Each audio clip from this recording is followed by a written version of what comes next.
Attorney, may mga larawan nga siyang pinapakita, no? May mga bumabati pa ng happy birthday sa kanya, may mga pictures ng mga Zoom nila. Hindi ba talaga yan pwedeng maging, sabihin nga, katunayan or malaking basis para sabihin na magkakilala talaga sila? Yung happy birthday, Sir Ram, tingin ko, yan mismo ang patunay na hindi sila magkakilala. Kasi parang fan greeting yan eh. Fan greeting ang dating. At kaninang umaga nga, pagbukas ko ng social media, may nag-post na napakaraming videos na puro ganon. May hawak na papel si VP Sara at binabate yung nasa papel. So yun ang nagpapatunay na hindi sila talaga magkakilala kasi kung magkatrabaho sila and nakausap na namin mismo yung tao sa opisina ni VP Sara na nagvi-video ng mga ganyang klaseng greetings na tukoy na namin yung date. So kunyari 2021. Ibig sabihin ng 2021 3 taon na nagtatrabaho di umano si Ramil Madriaga para kay VP Sara. Ibig sabihin, 3 taon na kayong magkatrabaho, 3 taon na kayong close, pagbabatiin ka, ganun pa rin.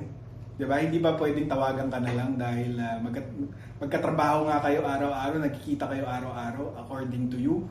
Tapos yung mga virtual meetings naman, hindi yan patunay na magkakilala sila kasi yung Easy Pilipinas, isa lang yan in many parallel support groups na tumulong sa kampanya ni VP Sara voluntarily. Hindi po yan mga konektado talaga kay VP Sara pero nagkusang loob na sumuporta.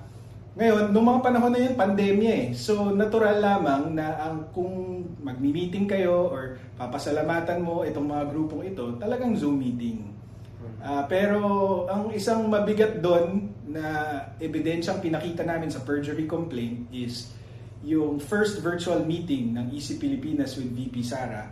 Hindi si Ramil Madriaga ang nag-organize. Ang nakiusap kay VP Sara na paunlakan ng Easy Pilipinas para dito sa virtual meeting ay itong si Attorney Ryan Kilala. Again, kailan nangyari ito? October 2021. By that time, kung totoo sinasabi ni Ramil, 3 years na siyang nagtatrabaho kay VP Sara. And yet, hindi siya makadiretso kay VP Sara para lang mag-organize ng isang virtual meeting.